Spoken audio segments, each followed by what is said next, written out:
National award ಬಂದಿರ್ತೋ full ಇಂಡಿಯಾದಿಂದ ಎಲ್ರು ಓಕೆನಾ ಕರೆಸಿ ಅವ್ರು ನಮ್ಗೊಂದು ಡೆಮೋ ತರ ಮಾಡ್ತಾರೆ. ನಾವು ಹೆಂಗ್ ಹೋಗ್ಬೇಕು, ಪ್ರೆಸಿಡೆಂಟ್ ಎಲ್ಲಿ ಇರ್ತಾರೆ, ಓಕೆನಾ, ನಾವ್ ಯಾವ ಕಡೆಯಿಂದ ಹೋಗ್ಬೇಕು, ಪ್ರೆಸಿಡೆಂಟ್ ಹತ್ರ ಎಷ್ಟೊತ್ತು ನಿಲ್ಬೇಕು, ಅದನ್ನ ನಮ್ಮನಲ್ಲಿ ಮಾಡಿಸ್ತಾರೆ ಅವ್ರು ಕರೆದ್ಬಿಟ್ಟು ಒನ್ ಡೇ ಬಿಫೋರ್. ಬಿಕಾಸ್ ಅವ್ರದ್ದು ಒಂದು ಪ್ರೋಟೋಕಾಲ್ ಇರುತ್ತೆ.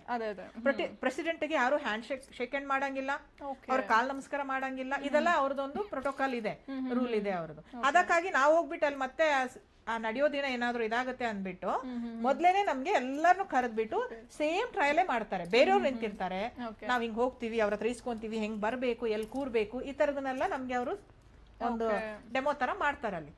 ಅದನ್ನ ಫಸ್ಟ್ ಮಾಡ್ಬಿಟ್ಟು ನೆಕ್ಸ್ಟ್ ಡೇ ನಮ್ಗೆ ಅವಾಗ ಗೊತ್ತಾಗುತ್ತೆ ಇನ್ ಹೇಗೆ ಅಂತ ಅನ್ನೋದನ್ನ. ಸೊ ನೆಕ್ಸ್ಟ್ ಡೇ ಹೋದಾಗ ಎಲ್ಲ ರೆಡಿ ಇತ್ತು. ನಾವು ಕೂರೋ ಕಡೆ ನಮ್ ನೇಮ್ ಬೋರ್ಡ್ ಎಲ್ಲ ಹಾಕಿ Kodagu culture sari style represent ಮಾಡಿದ್ರು. ಅದನ್ನೇ ಮಾಡಿದೆ.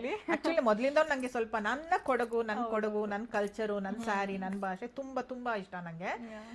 Actually I am proud. ನಾನು ಕೊಡಗಿನವಳು ಅನ್ನೋದಕ್ಕೂ ಪ್ರೌಡ್, ಕೊಡವತಿ ಅನ್ನೋದಕ್ಕೂ ಪ್ರೌಡ್ ಫೀಲ್ ಇದೆ ನಂಗೆ. ಸೊ ಹಂಗಾಗಿ ನಾವು ಅನ್ಕೊಂಡಿದ್ದು ನಾನು ಎಲ್ಲೋದ್ರೂ ಹಾಕೊಂಡಿರ್ತೀನಿ. ನ್ಯಾಷನಲ್ ಅವಾರ್ಡ್ ಕೂಡ ಹಂಗೆ ಹೋಗ್ಬೇಕು ಅಂತಿತ್ತು. ನಮ್ದೊಂದು ತಲೆಗೆ ಚೌಕ ಬರುತ್ತೆ, ಓಕೆನಾ. ಅದನ್ನ ಕೂಡ ಕಟ್ಕೊಂಡೆ ನಾನು ಅಲ್ಲಿ ಹೋಗಿದ್ದು ಅದನ್ನ.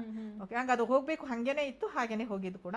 ನಮ್ಗೆ ಅಲ್ಲಿ ಹೋಗ್ಬೇಕಾದ್ರೆ ನಮ್ಗೆ ಅಲ್ಲಿ ಕೂರ್ಲಿಕ್ಕೆ ನಮ್ಮ ಇದ್ರ ಮುಂದೆ ಸೀಟ್ ಮುಂದೆ ನಮ್ ನೇಮ್ ಎಲ್ಲ ಹಾಗೆ ನೇಮ್ ಬೋರ್ಡ್ ಎಲ್ಲ ಆಗಿ ಇರುತ್ತೆ, ಓಕೆನಾ. ಅಂಡ್ ಒಂದೇನಂದ್ರೆ ಎಲ್ಲ ದೊಡ್ಡವ್ರು ಇರ್ತಾರೆ, ಎಲ್ಲ ನ್ಯಾಷನಲ್ ಅವಾರ್ಡ್ ವಿನ್ನರ್ಸ್ ಅಲ್ವಾ, ಬೇರೆ ಬೇರೆ ಸ್ಟೇಟ್ ಅವರು ಎಲ್ಲರೂ ಇರ್ತಾರೆ. ನಮ್ ಮುಂದೆನೆ ಅಲ್ಲಿ ರಾಣಿ ಮುಖರ್ಜಿ ಅವ್ರು ಇದ್ರು, ಶಾರುಖ್ ಖಾನ್ ಅವ್ರಿದ್ರು, ಮೋಹನ್ ಲಾಲ್ ಅವ್ರಿದ್ರು. ಸೊ ಹಾಗೆ ಬೇರೆ ಬೇರೆ ಒಳ್ಳೊಳ್ಳೆ ಆರ್ಟಿಸ್ಟ್ ಮತ್ತೆ ಡೈರೆಕ್ಟರ್ಸ್ ಎಲ್ಲರೂ ಇರ್ತಾರೆ. ಅವ್ರನ್ನೆಲ್ಲ ನೋಡೋದು, ಅವ್ರನ್ನ ಮೀಟ್ ಮಾಡೋದೇ ಒಂದು ಖುಷಿ ಆಕ್ಚುಲಿ, ಓಕೆನಾ. ಆಮೇಲಿಂದ ಕೊಡ್ಬೇಕಾದ್ರೆ ನಮ್ಮ ನೇಮ್ ಎಲ್ಲ ಅನೌನ್ಸ್ ಮಾಡ್ತಾರೆ, ಹೋಗಿ ತಗೊಬೇಕು. ಒಂಥರ ದ್ರೌಪದಿ ಮುರ್ಮು ಮೇಡಮ್ ಬಂದಾಗ, ಅವ್ರ ರಾಷ್ಟ್ರಪತಿ ಅವ್ರು ಬಂದಾಗ ಅವ್ರನ್ನ ಅಲ್ಲಿ ಹತ್ರದಿಂದ ನೋಡ್ತೀವಲ್ಲ, ಆ ಫೀಲ್ ಕೂಡ ಡಿಫ್ರೆಂಟ್ ಆಕ್ಚುಲಿ. ಅಂಡ್ ಒಂದೊಂದ್ಸಲ ನಾವು ಅಲ್ಲೋಗಿ ಅವ್ರ ಮುಂದೆ ತಗೊಂಡ್ ಬಂದಿದೀವಿ ಅನ್ನೋದೊಂದು ಗ್ರೇಟ್ ಫೀಲಿಂಗ್ ಮಾತ್ರ. ಅದು ಒಂಥರ ಮೆಮೊರೇಬಲ್ ಮಿನಿಟ್ಸ್. ಅದೊಂದು 5-10 ಮಿನಿಟ್ಸ್ ನಾವು ಹೋಗ್ಬಿಟ್ಟು ತಗೊಂಡು ವಾಪಸ್ ಬಂದು ಕೂತು ಇಷ್ಟು ವರ್ಷದ ಸಿನಿಮಾ ಜರ್ನಿಗೆ ಒಂದು ಒಂಥರ ಸ್ಯಾಟಿಸ್ಫ್ಯಾಕ್ಷನ್ ಅಥವಾ ಮೂವಿ ಮಾಡಿದಾಗ ಖಂಡಿತ ಇರುತ್ತೆ ಎಲ್ರಿಗೂ ಅವ್ರವ್ರ ಮೂವಿ ಬಗ್ಗೆ. ನಂಗೆ ನಿಜವಾಗ್ಲೂ ನಾನು ಮಾಡಿರೋ ಮೂವಿ ಬಗ್ಗೆ ಎಲ್ಲಾನು ಕೂಡ ನಂಗೊಂದು ತುಂಬಾ ಸ್ಯಾಟಿಸ್ಫ್ಯಾಕ್ಷನ್ ಇದೆ. ನನಗೆ ಹೆಂಗ್ ಬೇಕು ಹಂಗ್ ಬಂದಿದೆ ಮೂವಿ. ಅಂಡ್ ನಾನೇನ್ ಅನ್ಕೊಂಡಿದ್ದು ನಂಗೆ ಮಾಡಿದೀನಿ ಕೂಡ ಅನ್ನೋದಿದೆ. ಬಟ್ ಅದಕ್ಕೆ ಈ ತರ ಅವಾರ್ಡ್ ಗಳೆಲ್ಲ ಆಡ್ ಆಗುತ್ತಲ್ಲ, ಅದು ನಮ್ಗೆ ಫುಲ್ಫಿಲ್ ಮಾಡುತ್ತೆ ನಮ್ಮ ಒಂದು ಕನಸನ್ನ. ಅಂಡ್ ಇಷ್ಟು ಬೇಗ ಐ ಥಿಂಕ್ ಬರುತ್ತೆ ಅಂತ ನಾನು ಅನ್ಕೊಂಡಿರ್ಲಿಲ್ಲ ನ್ಯಾಷನಲ್ ಅವಾರ್ಡ್ ಆಕ್ಚುಲಿ.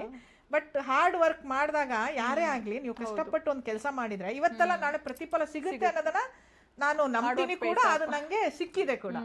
ಅದು ಎಲ್ಲರ ಆಶೀರ್ವಾದ ಅಂತ ಅನ್ಕೊಂತೀನಿ. ನಮ್ಗೆ ಪೇರೆಂಟ್ಸ್ ಇರ್ಬೋದು, ದೇವ್ರ ಆಶೀರ್ವಾದ, ಎಲ್ಲರದೊಂದು ಸಪೋರ್ಟ್, ವೆಲ್ ವಿಶರ್ದ ಆಶೀರ್ವಾದ ಎಲ್ಲದಿಂದ ಸಿಕ್ಕಿದ್ದು ತುಂಬಾನೇ ಖುಷಿ ಇದೆ. ಇವಾಗಲೂ ಚೆರಿಶ್ ಮಾಡ್ತೀನಿ ಆ ಮೂಮೆಂಟ್ ನಾನು. ತುಂಬಾ ತುಂಬಾ ಖುಷಿ ಇದೆ, ಡಿಫ್ರೆಂಟ್ ಫೀಲ್. ಕೇಳಿಕ್ ನಮಗೂ ತುಂಬಾ ಖುಷಿ ಆಗ್ತಾ ಇದೆ ಅದ್ರ ಬಗ್ಗೆ.